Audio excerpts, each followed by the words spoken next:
Hi learners, welcome back to our channel learn with నందు. ఇవాళ క్లాస్లో అలాంగ్ అనే ప్రిపోజిషన్ గురించి తెలుసుకోబోతున్నాం. అలాంగ్కు తెలుగు అర్థాలు ఏమిటి? చక్కగా, పాటుగా, నిలువుగా అనేవి అలాంగ్కు తెలుగు అర్థాలు అవుతాయి. ఈ వీధి చక్కగా, ఈ వీధి చక్కగా అనే వాక్యం ఇంగ్లీష్లో రాస్తే అలాంగ్ దిస్ స్ట్రీట్ అని అవుతుంది. ఎవరైనా ఈ అడ్రస్ ఎక్కడ అని అడిగినప్పుడు ఈ వీధి చక్కగా వెళ్ళు అని అంటుంటారు కదా, అలాంటి సందర్భాల్లో ఈ వాక్యం యూజ్ అవుతుంది. అలాంగ్ దిస్ స్ట్రీట్ అని అనాలి. అలాంగ్ అనేది ప్రిపోజిషన్ అవుతుంది. దిస్ స్ట్రీట్ అనేది ఇక్కడ ఆబ్జెక్ట్ అవుతుంది.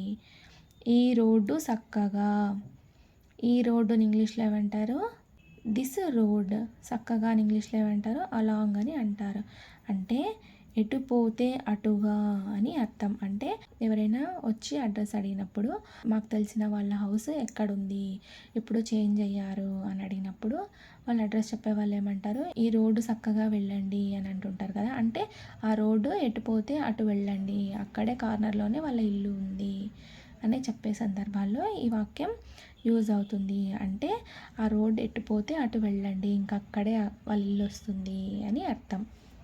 నది చక్కగా లేదా నది పాటుగా అనే వాక్యం ఇంగ్లీష్లో రాస్తే అలాంగ్ ద రివర్ అవుతుంది. నదిని ఇంగ్లీష్లో ఏమంటారు? రివర్ అని అంటారు. చక్కగా లేదా పాటుగా అని ఇంగ్లీష్లో ఏమంటారు? అలాంగ్ అని అంటారు. స్కేల్ చక్కగా అనే వాక్యం ఇంగ్లీష్లో రాస్తే అలాంగ్ ద స్కేల్ అవుతుంది. స్కేల్ ఇంగ్లీష్లో ఏమంటారు? The scale. చక్కగా ఇంగ్లీష్లో ఏమంటారు? అలాంగ్ అని అంటారు.